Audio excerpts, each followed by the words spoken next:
શીતલબેન, આજે આ મેટર અમારે લક્ષ્મી રેસિડેન્સીને ક્લબ હાઉસ માટેની છે. જ્યારે અમે ફ્લેટ બુકિંગમાં લીધેલા હતા ત્યારે આ દસ્તાવેજમાં અમને આ જગ્યા બતાવેલી હતી. તો એ જગ્યા અમને એમ કેમ કીધેલું હતું કે બધા ફ્લેટોનું વેચાણ થઈ જાય પછી તમને તમારી જગ્યા સોંપી દેવામાં આવશે, પણ અત્યાર સુધી અમને આ જગ્યા હજી અપાણી નથી. 10-12 વર્ષથી અમે લીગલી રીતે એમની પાસે માંગીએ છીએ પણ એ લોકો આપતા નથી અમને. અને અત્યારે એમ કહે છે કે આ જગ્યા અમારી છે ને એ લોકોએ ખોટો દસ્તાવેજ કરીને બતાવી દીધેલો છે કે આ જગ્યા અમારી છે, પણ હકીકતમાં અમારા દસ્તાવેજમાં આ જગ્યા બતાવે છે. બિલ્ડર હજુ અત્યાર સુધી આવ્યા જ નથી. અમારે વચ્ચે એ લોકોએ આ જગ્યાની વચ્ચે દિવાલ બાંધી દીધેલી હતી, જે દિવાલો અમને નડતી હતી એટલે અમે એ દિવાલ પાડી દીધી હતી, કારણ કે જગ્યા અમારી હતી એટલા માટે. તો એ જગ્યા પાડી દીધી હતી. પછી બધી કાર્યવાહી સાથે અમે અમારી રીતે ચાલતા હતા, પણ આજે સવારે એમના માણસો આવીને એના માણસો બોલાવીને એને દિવાલ ચણવાની ફરીથી શરૂઆત કરી. એટલે આ દિવાલ એને જે શરૂઆત કરી એટલે આ બધું નારી સંગઠન ઊભું થયું છે.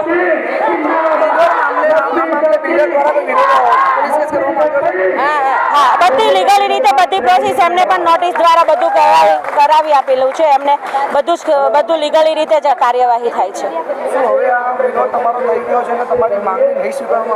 અમારે આ માંગણી નહીં સ્વીકારવામાં આવે તો અમારી આ લડત શરૂ જ રહેશે, અમને જ્યાં સુધી અમારી જગ્યા નહીં આપે ત્યાં સુધી.